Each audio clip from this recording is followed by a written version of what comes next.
On est en direct. Bonsoir à toutes et à tous. Bienvenue dans ce live. C'est mon live 97 sur mon défi 120 jours de live. Je m'approche lentement mais sûrement des 100 lives. Donc c'est avec joie que je vous retrouve comme chaque jour dans ce live. Donc ceux qui ne me connaissent pas, je suis Clémence Martin. Je suis la fondatrice de The Positive Place. Et dans ces lives, en fait, je vais vous donner à voir cette partie invisible de l'iceberg, soit les ressorts internes, les ressorts impalpables de notre psychisme, soit en effet des enseignements, des choses que j'ai envie de vous transmettre, puisqu'en effet dans ces lives je dis ma vérité. Voilà, je regarde un petit peu, puisque vous le savez, ce qui m'est cher, c'est que les femmes puissent dire leur vérité, et c'est justement ce que je fais pendant ces lives. Je dis ma vérité, donc évidemment que ça n'est pas une vérité universelle, c'est ma vérité, c'est ma façon de voir les choses. C'est ce que j'ai envie de donner aussi, de contribuer, parce que ces lives, ils sont là pour ça. Ils sont dans une dimension de contribution. Coucou Ariane, bienvenue dans ce live. Donc si vous êtes là, justement, tout de suite maintenant, en direct, mettez-moi un petit coucou dans le chat si vous êtes là. En replay, eh bien, mettez-moi le hashtag replay. Merci beaucoup Ariane. Ça me touche tes encouragements. Coucou Valérie, bienvenue dans ce live. Je suis très heureuse de vous retrouver ce soir parce que justement j'avais envie de vous parler de un sujet qui m'est cher, qui est de justement remettre les femmes au centre. C'est le sujet que j'ai mis en objet de mon live. Donc c'est vraiment ça que j'avais envie d'aborder avec vous aujourd'hui. Qu'est-ce qui s'est passé pendant cette année 2020 ? On a pu observer avec la crise sanitaire que finalement les professions du soin, les professions du care, j'aime bien le mot care, oh oui, encore un anglicisme, je sais, mais voilà, que toutes ces professions du soin, du care, elles étaient finalement essentielles et que pour autant elles sont dévalorisées dans notre société. Dévalorisées parce que déjà sous-rémunérées, dévalorisées parce qu'on n'est fait pas assez reconnu. Oui, en effet, comme tu dis Ariane, chacun sa vérité et écouter la vérité de l'autre. Oui, exactement. Avec beaucoup de... C'est vraiment mon postulat d'écouter la vérité de l'autre avec aussi évidemment beaucoup d'ouverture, et dans ces lives, je ne cherche pas non plus à convaincre, je dis juste ma vérité. Donc les métiers du care, les métiers du soin sont beaucoup plus détenus par des femmes. Hein. Évidemment, là je parle des infirmières, de toute cette frange de la population qui prend soin. Les mères aussi, les mères sont les femmes qui prennent soin. Donc finalement, dans notre collectif, dans notre société, il y a une dévalorisation des professions, parce qu'être mère, c'est une profession non reconnue, des professions qui sont centrales, qui sont au centre du vivant, au centre de la vie. Et je pense aussi au métier de l'éducation, de la transmission. Donc toutes ces professions-là, dans notre société, elles ne sont pas reconnues, elles ne sont pas valorisées, elles sont reléguées. Et ce que j'ai envie d'amener aujourd'hui dans ce live, c'est qu'en fait, il pourrait totalement en être autrement. Il pourrait en être autrement parce qu'en fait, tout simplement, ce sont des choix. Et qu'on en est là parce qu'il y a une succession de choix. Il y a aussi, évidemment, la lourdeur d'un système en place. Il y a des archaïsmes d'un système en place que je vais nommer, bien sûr, le patriarcat. Donc, tout ça fait que c'est le patriarcat qui fait que nous avons une société qui méprise les professions du care, du soin, qui finalement méprise les mères parce que, si vous voulez, rien n'est fait, rien n'est mis en place finalement, ou peu, pour soutenir les mères qui sont extrêmement vulnérables en fait. Quand on est mère, pourquoi on est vulnérable ? Parce que nous sommes les seuls mammifères à devoir prendre soin de nos petits pendant aussi longtemps. Je prenais l'exemple tout à l'heure, j'en parlais à mon fils, un bébé girafon, je ne sais pas si vous avez déjà vu des bébés girafons naître, c'est splendide, et ben il va tomber du ventre de sa mère et puis très rapidement il va marcher. Donc un bébé girafon va marcher très rapidement, il aura encore besoin de sa mère, mais évidemment le délai dans lequel il a besoin de sa mère est beaucoup plus court qu'un bébé humain. De tous les mammifères, nous sommes évidemment les bébés qui avons le plus besoin de notre mère pendant le plus longtemps. Et c'est ce qui rend aussi les mères extrêmement vulnérables parce que finalement, une fois qu'on a un enfant, une femme est beaucoup moins libre de ses mouvements et beaucoup plus dépendante. Et c'est d'ailleurs aussi ce qui a fait que Homo sapiens a été la seule espèce, enfin en tout cas l'espèce la plus sociable, l'espèce qui s'est le plus organisée socialement. Ça c'est Harari, encore une fois, ça fait partie de mes références, je le cite assez souvent dans ses lives. C'est Harari qui en parle du coup dans Sapiens, une brève histoire de l'humanité. Donc Harari il explique bien ça, c'est justement le fait que Homo sapiens soit la seule espèce pour qui les bébés aient autant besoin de soins, les enfants aient autant besoin de soins pendant autant de temps. C'est en années, hein, voilà, vous le savez bien, mais voilà, c'est atypique par rapport aux autres mammifères. C'est ce qui a fait que nous sommes organisés socialement pour prendre soin des enfants, prendre soin des bébés, et c'est en fait une des principales raisons de notre sociabilité.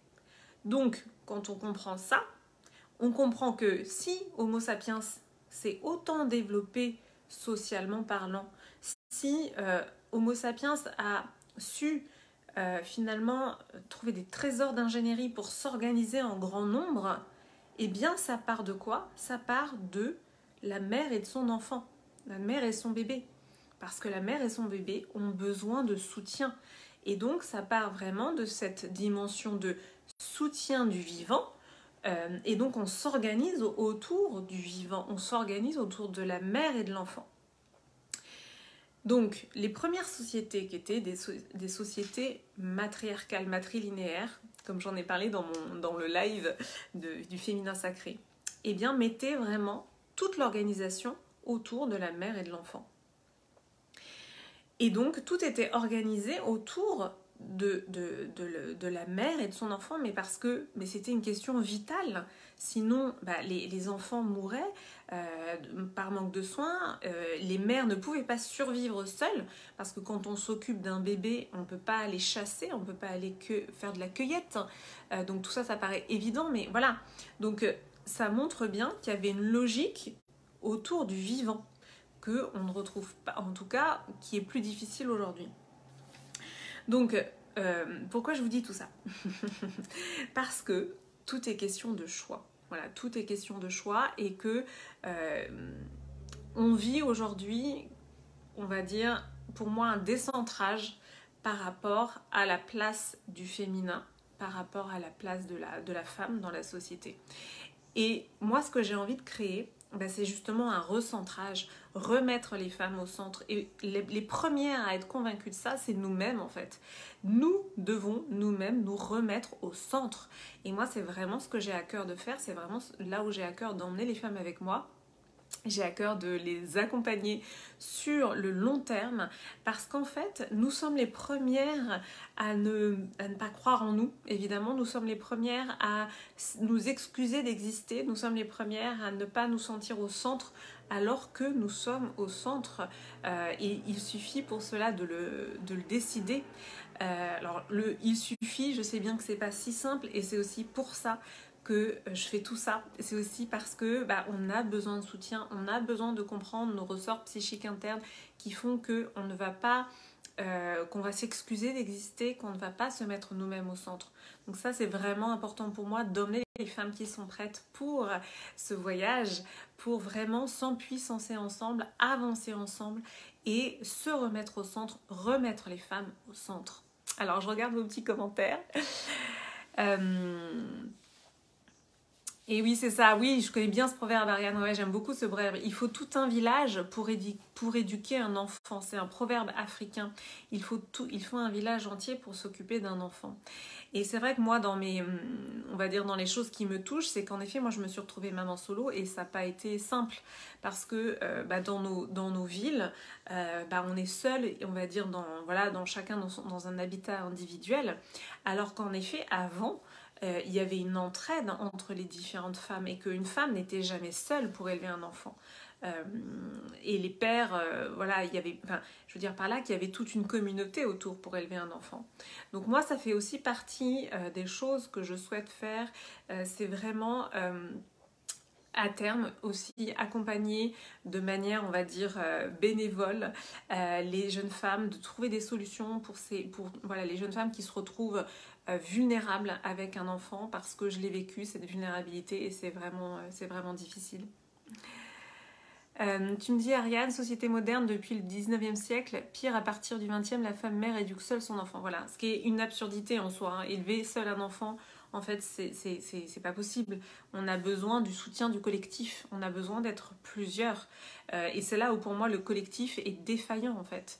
Il y a un collectif qui ne répond plus à cette dimension de soutien du vivant, le soutien du vivant, le soutien des mères, le soutien de ce qui est censé être au centre de la vie.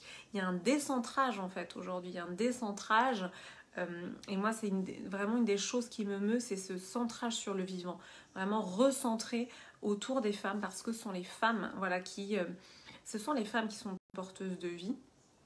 Et on le sait et on le voit, l'écoféminisme nous en parle, c'est-à-dire que dans les valeurs du féminin, eh bien, il y a vraiment cette dimension de vénérer le vivant. Quand je dis vénérer, c'est honorer le vivant et soutenir le vivant au lieu de mépriser en fait le vivant. Tu me dis, Valérie, superbe perspective, je connais bien le sujet également, malheureusement, oui, voilà, c'est ça, c'est vrai que pour moi, il y a quelque chose de défaillant dans notre collectif pour toutes ces mamans qui se retrouvent solo. Il y a une défaillance du collectif, il y a une défaillance, oui, aussi du masculin. Les choses sont en train de changer et voilà, on va pas du tout mettre tous les hommes dans le même panier, hein, c'est pas le but ce soir. Mais c'est vraiment de quand même reconnaître ce poids et cette difficulté des femmes qui portent la vie, qui portent le vivant. Et qui vont se retrouver dans des situations difficiles par défaillance du collectif, par défaillance du masculin. Et donc tu me dis, Ariane, que tu me suis sur un accompagnement jeune mère. Ouais, les jeunes mamans, c'est-à-dire qu'on est tellement vulnérable, hein. Moi je me suis sentie tellement vulnérable, on a besoin d'être soutenu dans ces moments-là. Donc c'est des choses qui sont importantes pour moi et je sais que ça aura une place dans ma vie.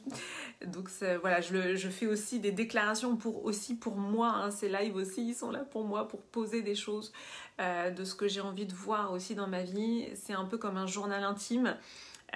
Et en même temps, le fait de le partager, je vous partage mon cheminement.